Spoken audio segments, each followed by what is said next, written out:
સંસ્કૃતિ કલા અકાદમીનું અનંત 2025 વાર્ષિક કલા રંગોળી ઉત્સવ જેનો પ્રારંભ થઈ ગયો છે.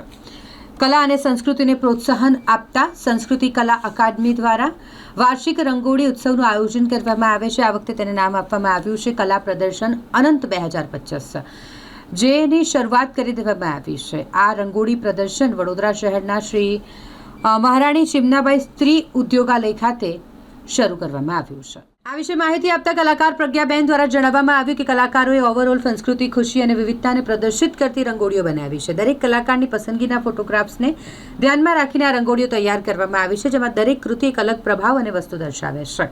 અનંત 2025માં કુલ 11 કલાકારો, જેમાં 9 મુખ્ય આર્ટિસ્ટ અને 2 આસિસ્ટન્ટ આર્ટિસ્ટે રંગોળીનું નિર્માણ કર્યું છે. પ્રજ્ઞાબેને કલાપ્રેમીઓને પ્રદર્શનની મુલાકાત લેવા અને દરેક રંગોળીના અનોખા કલાભાવને જાતે માણવા માટે આહવાન કર્યું છે. આ પ્રદર્શન આગામી 26 ઓક્ટોબર સુધી ખુલ્લું રહેશે.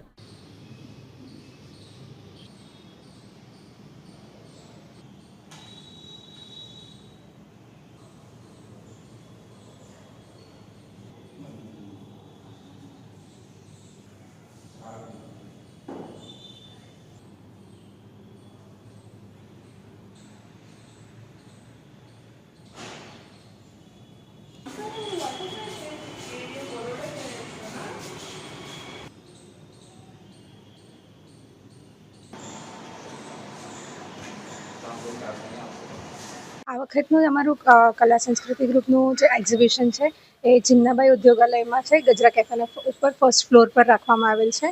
એનું નામ અનંત છે. 2025. કયા પ્રકારની થીમ પર રંગોળી કરવામાં આવે? આ વખતે અમારી કોઈ થીમ નથી, પણ અમે ઓવરઓલ કલ્ચર, પછી ખુશી પ્રદર્શિત કરી છે. બધી જ રીતનું અમે આવરણ કર્યું છે. દરેક આર્ટિસ્ટની પસંદના ફોટોગ્રાફ્સ બધાએ ચૂઝ કરીને અમે રંગોળી કરી છે. બધી જ રંગોળી તમે જોશો એટલે આઈડિયા આવશે. દરેકે દરેકનો અલગ પ્રતિભાવ આપે છે. દરેક રંગોળી અલગ વસ્તુ દર્શાવે છે. તમે આવીને જાતે ચેક કરો. કેટલા કલાકારો દ્વારા રંગોળી કરવામાં આવે? આ ટોટલ મેઇન 9 આર્ટિસ્ટ મુખ્ય મેઇન આર્ટિસ્ટ હતા અને 2 આસિસ્ટન્ટ આર્ટિસ્ટ તરીકે જોઈન થયા હતા અને એમણે સાથે કરીને ટોટલ 11 આર્ટિસ્ટે રંગોળી પાર કરી છે. એક્ઝિબિશન કેટલા દિવસ ચાલવાનું છે? એક્ઝિબિશન આપણે 26 તારીખ સુધી ચાલુ રહેશે. સવારે 11 વાગ્યાથી લઈને સાંજે 10 વાગ્યા સુધી ચાલુ રહેશે. કોઈ પણ ટાઈમે આવી શકો છો.